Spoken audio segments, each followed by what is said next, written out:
In this demo video, we will be explaining the features and usage of the True RMS Clamp Meter by Fluke. The meter can be turned on by keeping the knob on the desired measurement mode.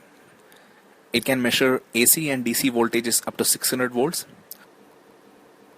resistances up to 40 kilo ohms, check the continuity, measure capacitance up to 1000 microfarad, temperatures up to 260 degrees centigrade, AC and DC currents up to 400 amps, and frequency.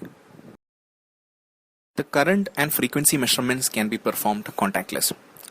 For the rest of the measurements, we can connect probes to the bottom of the device. The meter has buttons for turning on backlight, choosing between AC and DC measurement, and changing the unit of temperature measurement between degree centigrade and Fahrenheit. This button can hold the measured value in the display.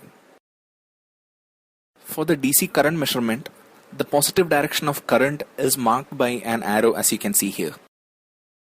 The meter can be clamped onto wires by opening it like this.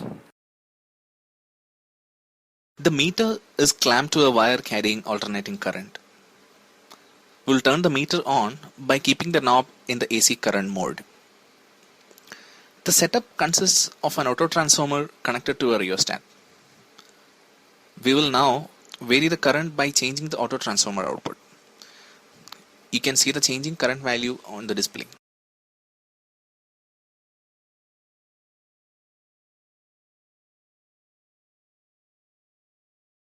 We can also check the frequency by flicking the knob to the frequency mode. As expected, we see a value of 50 Hz on the meter. We can measure DC current in a similar manner. For that, we have already connected a DC supply to a rheostat. When you turn the meter on, you might see an offset current value as seen here. Before connecting the meter to the circuit, you should reset the value to 0 by pressing and holding the 0 button. When we connect the meter to the circuit, we see a negative value of current. We can get positive current measurement by aligning the actual current direction with the arrow on the meter.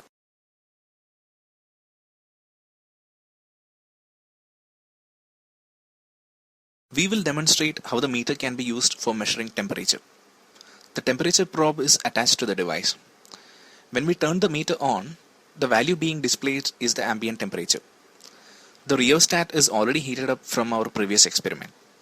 By connecting the exposed end of the probe to the heated conductors, we can see that the temperature is around 72 degrees centigrade.